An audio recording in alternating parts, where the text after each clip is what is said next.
স্বাগত বাংলাদেশ এখনে, আপনাদের সঙ্গে আছি আমি অনুপম দেব। কথা বলতে আজ স্টুডিওতে আছেন বিশ্বব্যাংকের প্রধান অর্থনীতিবিদ বিরূপাক্ষ পাল। স্বাগত আপনাকে। আমাদের তো মুদ্রানীতি ঘোষণা হলো 2015-16 অর্থ বছরের যে মুদ্রানীতি, সেটির প্রথম দুটি যেটি ঘোষণা করা হয় তার প্রথমটি ঘোষণা করা হলো এবং অনেকেই সেটি বলছেন যে বিনিয়োগ বান্ধব, অনেকে আবার সেটির সমালোচনাও করছেন। আমরা এবারের মুদ্রানীতির যদি উল্লেখযোগ্য দিকগুলো একটু জানতে চাই খুবই সংক্ষেপে। আচ্ছা, ধন্যবাদ অনুপম।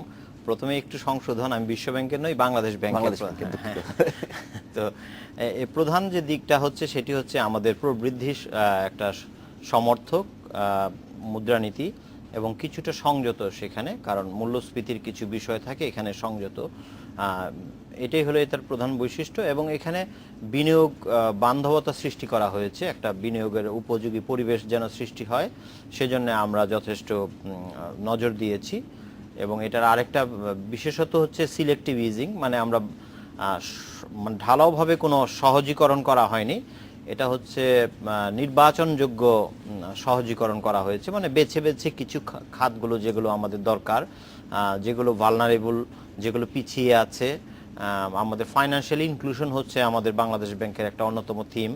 তো সেই হিসেবে আমরা এটাকে করেছি যে সিলেক্টিভ ইজিং করব, এক্সপোর্ট সেক্টর, যে সেক্টরগুলো পিছিয়ে আছে, যাতে ওই যারা পিছিয়ে আছে তারা যেন সবাই একসাথে যেতে পারে।